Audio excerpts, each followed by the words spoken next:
All right, I'm starting to warm into this. Welcome back, everybody. I'm Ami Polizei-Funk. I'm here with CS. CS, shout out, North Carolina. What up? Well, South Carolina, but close enough, Ami. I'll get it. I'll get it.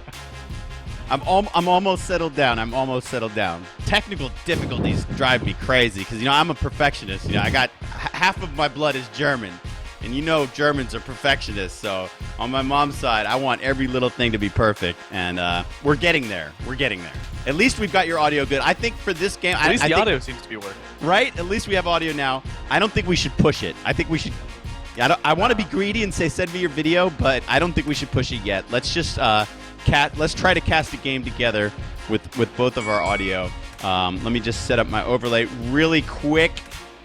Why don't you introduce the map and the factions? All right, so we have OMGPOP. From Canada, as we've pointed out, he's back to the U.S. God damn it. You're cutting out again. Arrgh.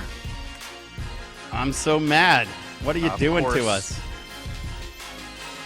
What am I doing to you? No, I'm talking to Skype. Skype, what are you doing to us? You're coming, you're going, I'm losing you. Skype!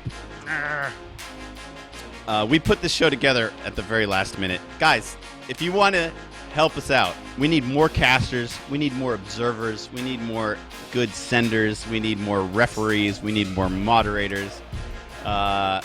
We're very short-staffed and very grassroots, and we just pull the things together at the last second. I didn't know that CS could co-cast until 2 hours ago. It's difficult, man. We try to plan everything in advance, but I'm telling you, it's hard. We don't have a huge pool of resources to pull from. CS, let me get another mic check real quick. Testing. Okay, you are there, but when you were introducing the map and the players, we lost you occasionally. Okay, I think we just got to keep going. The thing about live observing is that we can't let the players get too far ahead of us or we'll miss a game. So we got to keep up with them. So, all right, viewers, come on in with me. I hope, I pray I have my overlay set up correctly. Let's go in game and get it rolling. I'm paused at 5. I'm going to unpause. Here we go. Thanks, Stefan Fu, for that custom Sunday Night Fight soundtrack. If I may, I am going to introduce the players. And it is your job, CS, to make all of the fan noises. You know how we like to do it. Are you ready for that? CS? CS? Oh, my God. Where'd he go? Okay, anyway, the show must go on. Fighting out of the northeast corner of Samoski Summer. In the red trunks, representing Finland, it's our player who leads 2-0, trying to close this third-place match out. Cruzz! I got to do everything myself, see? And in the southwest corner of Samoski, still faithful to the USF, it's our number 2 seed and Canadian player, our Sunday Night Fight Season 5 runner-up and our North American Alienware Arena Cup champion, wearing the yellow trunks. OMGPOP! Mic check CS. Mic check CS. Come in, CS. South Carolina. Nope. I'm tabbing. I'm looking at Skype. What is it doing? Problem with this call. Okay, well, that's interesting. The Schlepper was able to destroy this house. Once again, we see Cruzz knowing that Pop loves to garrison forward houses. I wonder if he could go with destroying this one, too, just to be safe. So he actually destroys this house before Pop is ever able to get into it. Pro tactics you're seeing right here, ladies and gentlemen. Pro tactics, knowing your opponent, trying to trip him up before he even gets out onto the field. The first shots are fired on Samoski. Cruzz's garrisoned the church. OMGPOP and his riflemen have garrisoned the house to its west. Down south, we have the rear echelon capping as they can. Up north, we have the Volksgrenadiere. Let's see if Cruzz is still in game. Because before we were, Ciez, before we were able to talk to him in game in a sort of team chat, we are in an observer party. Uh-oh, no response. Okay, I have another idea. If we ever do, okay, the call has dropped completely. We're going to try to reconnect with Ciez. And then he can just join the game, and we can actually sync up the old-fashioned way. So we can get Ciez back into the game. We'll try to do that. But for now, I will soldier on, alone, lonely Ami. Anyway, thanks for coming out. We have over 1,000 viewers. We appreciate each and every one of you. How are we doing here? We got a 4 Volksgrenadier start from Cruzz, as you can see in the top right. And we have 3 riflemen from OMGPOP. He has already selected recon support. Now, we wonder if at 3 CPs we will see the M8 Greyhound and its lethal canister shot from OMGPOP or not. We wonder. Let's see. We'll find out. From Cruzzy, we again don't have a doctrine selection. It's pretty awesome that Cruzzy is able to resist selecting a doctrine for so long and then actually make a strategic decision. That's one of the things that we've always criticized about Company of Heroes 2 is that, you know, in Company of Heroes 1, you used to not only select a commander, but you used to select like a left tree with 3 abilities and a right tree with 3 abilities. We used to call it LHS and RHS for left-hand side and right-hand side. And that would allow you to make commander strategic decisions throughout the game. Now with Company of Heroes 2 and only 1 commander, as soon as you select it, you get all of the early CP abilities, but you're stuck with it for the whole game, and you don't get to make any decisions anymore. So that's one of our criticisms of KO2. Here we can see from OMGPOP the 4-minute and 30-second M20 utility car. And even though Cruzz was able to take this one house down, there are other houses to be garrisoned, and I wouldn't put it past OMGPOP from coming into this house. We saw him do that frequently in Sunday Night Fights Season 5. Now, I'm going to try to tab out real quick and give a call back to Ciez. What's going on? Oh, he's not online on Skype. Okay, well, Ciez, if you're out there, let's try to reconnect. OMGPOP is sending the M20 utility car north to stop the harassment that is going on, or continue the harassment, should I say, considering this is really Cruzzy's territory that he's entering up here. And look at that, an immediate retreat from those Volksgrenadiere. And now what do we have next from OMGPOP? It's a little 50 caliber machine gun. Okay, we can watch his CPs. He's only got 1, so it's when he gets to 3 that we'll have to start looking for the M8 Greyhound and its lethal canister shot. He's doing work with the utility car, putting the punishment on all of these infantrymen that have not yet upgraded any anti-tank weapons. We can try to scroll through them and see if any of them are upgrading Panzership. We can't tell when they're retreating, though, so we gotta wait until they're back in the base to know for sure if an upgrade is underway. We could also, smart viewers would have noticed Cruzzy's ammo go down 100 ticks because that Shrek upgrade is quite expensive. Let's go through them. Let's see. Now, who's upgrading? Anybody? This guy, that guy, this guy? No, nobody's upgrading yet. So Cruzzy just simply doesn't have the ammo for it yet. That is a super fast utility car, and the OKV is completely unprepared. He even puts down a nice mine, an M6 anti-tank mine. We've seen mines already have a massive influence in this series. So I wonder if they will continue to do so. Remember, OMGPOP is down 2-0. So his back is up against the wall, and he needs to win this to extend the series. It looks like he's having a great start, but that sometimes can be misleading as OKV seems to get stronger and stronger as time passes. Ouch! Pop did not see that grenade coming, did not microwave, and ate it up with his face and suffered many losses to that squad. He's lucky that Lieutenant is able to survive and retreat. You know what I miss, guys? If I'm going to solo cast this, I'm going to want a soundtrack. So let's go get ourselves one. I'm going to pause for just 1 second. If I can press the correct keys. I don't want to quit the match, right? That would be trouble. and bring Chris Velasco's lovely soundtrack back into my cast. Okay, thanks for giving me that little grace period. All right, Sia's still not on Skype. We're still waiting for him. I'm keeping an eye on it. Okay, so we do have this early Puma. Now, the question is, will he travel or be baited into traveling right over this position to eat up that mine? Now, but look at this. Cruzz knows what's up. Minesweepers detected. Look at this. Look at this. That's knowing your opponent, isn't it?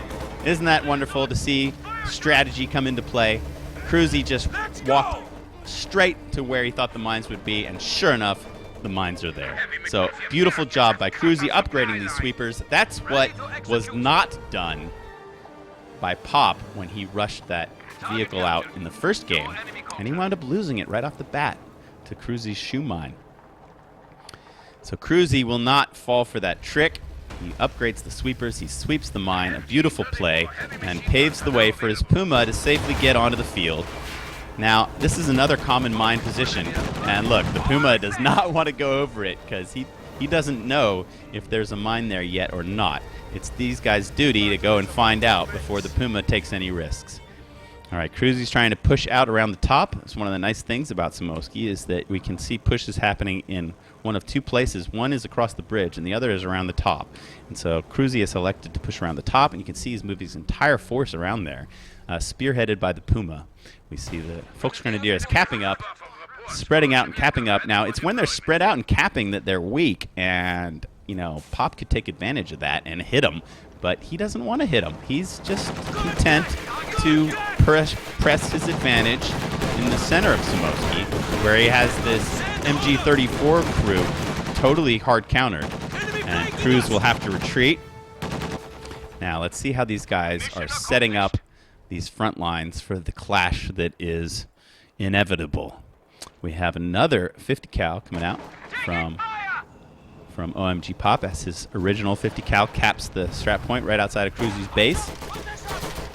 These guys, okay, now it's Cruzz's turn to start jockeying houses. Now, if you're new to this game, the house not only gives you cover and acts as a strong scouting position, but it gives you a slightly longer line of sight into the fog of war.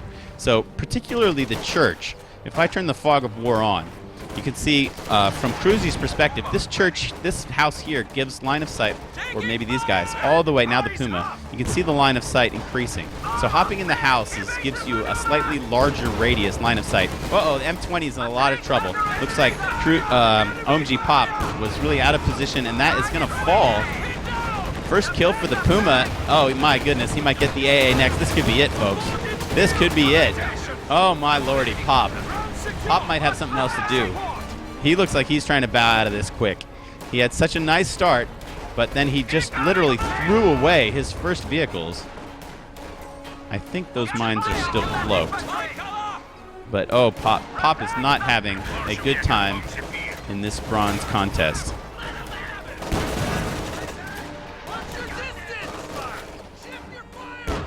Okay, Ciaz is back on Skype. I'm going to try to call him.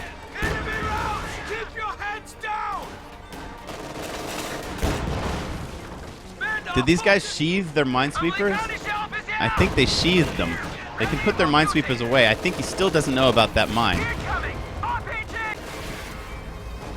Uh-oh, if the Puma backs right over it, he'll really kick himself for sheathing the minesweepers. Damn! Oh, he gets an abandoned vehicle. Now, will Ciaz be able to re-garrison and repair that? These rifles can see everything that's going on, I believe. Well, amazing is how Cruzz is the one playing. I don't think I'll be able to re-garrison anything. Do I keep missing up Cruzz and Ciaz? I'm not surprised. You guys, your names are just too similar. I think so. That's a good esport crit on that Puma, though. But look at this. Cruzzy's going to be able to salvage it and repair it and probably reman it. Pop just doesn't have the manpower in this position to contest that. And look at that. There you go. Brand spanking new Puma. So, you know, he made a big mistake not having his minesweepers out. You know, he was greedy. He put them in their sheath, and then he missed that mine there. But then, you know, somehow, you know, when you're leading, often you just get breaks, and you know the Puma is gonna survive to fight another day. Where is that bad boy? Let's see. He's moved all the way back to the base. I'm not sure why exactly. So, Ciez, you can still join the game, you know. Just, like, watch it on your own and try to sync up with me. I know it'd be a bit tricky. You'd have a lot of catching up to do, but... Because you're not in the game, are you? No, I'm not in the game.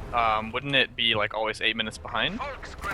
Yeah, but, I mean, I can tell you where my clock is. You know, like, I could pause at 12:40, and then you could get to it, you know? You could fast forward by going 2 times or 4 times. I mean, I don't know if you even could catch up to me, but you could try. So I suggest you hop in game and, you know, observe it on your own, and then fast forward it, try to get up to the live and get close to where I am. Will do, will do. Okie dokie. Oh man, Pop's not even retreating squads anymore. He's playing so sloppily. Smoke Pop. Cruzz is still pretty tight. He's not going to let Pop get that Puma. Not with a simple zooked up vehicle crew. No, you're not. You know, when Pop lost those 2 vehicles, I had that fear again that he was just going to throw in the towel, but he hasn't. Here comes a Sherman. He has a nice M4A3 Sherman coming onto the field, and really, let's see, Cruzz has 1 Shrek up Folk Grenadier squad and this little Rakettenwerfer, and of course the Puma to try to counter it. So Pop's not out of this yet. He can still somehow scrape things together, but his vehicle micro is going to have to get a lot better.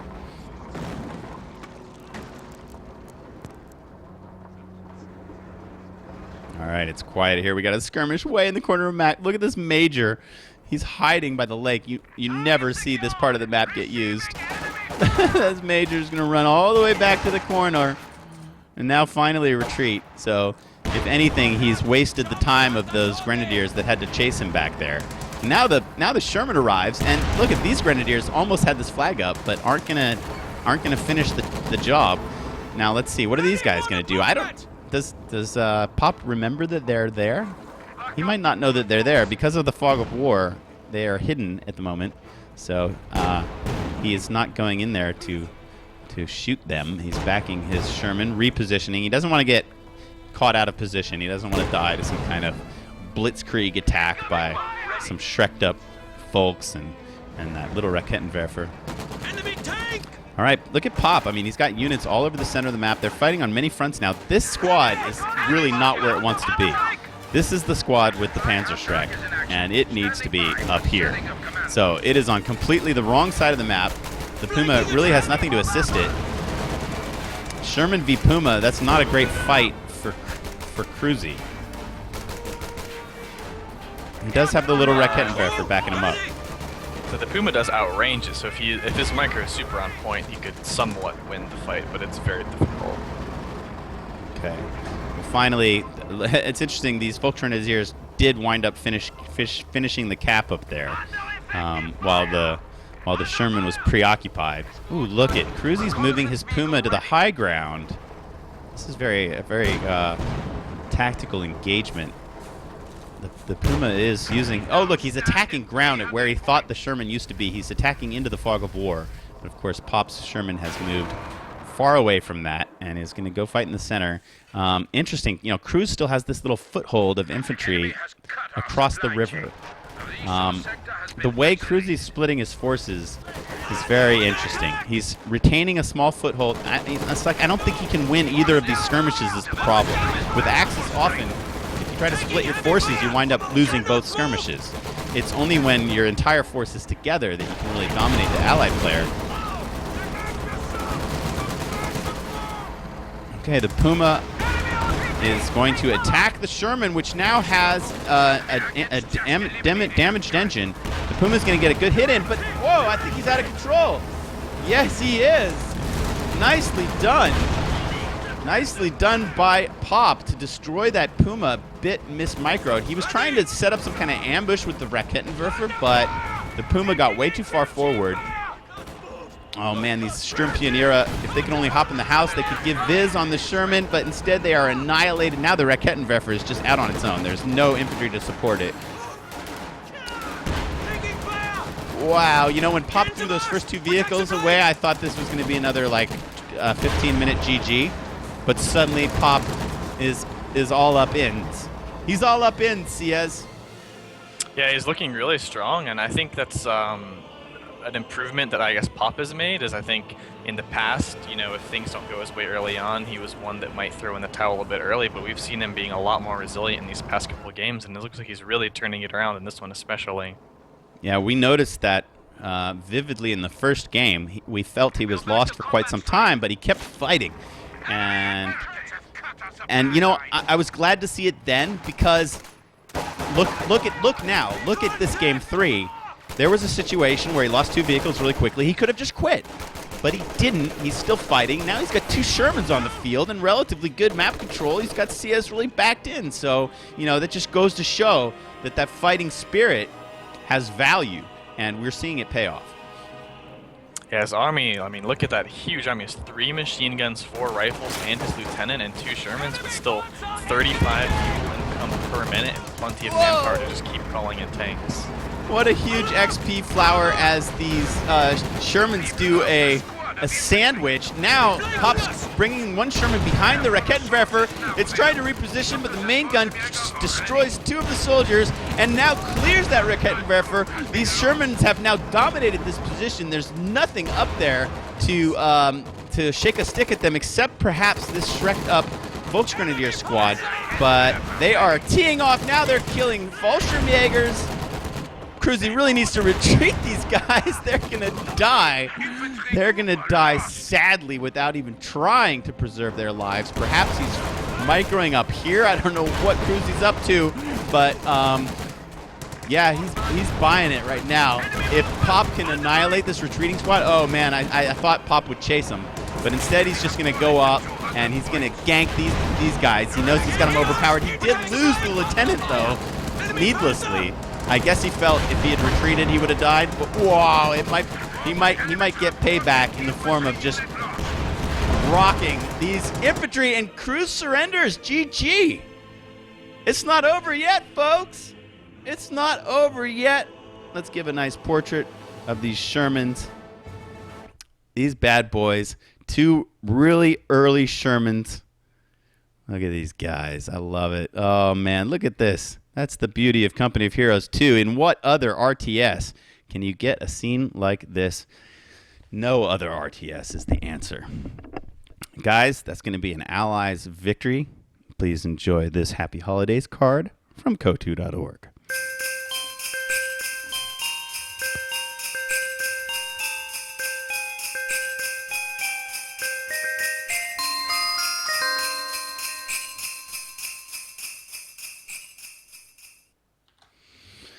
So from Strumming Bird, the artist who drew that card, and Linsky, the composer and video editor that put the sound and images together, and myself and everybody at Kotu.org, we wish you a happy holidays. Ciez, we've got more bronze match to go. We're going to come back after the break with game number 4.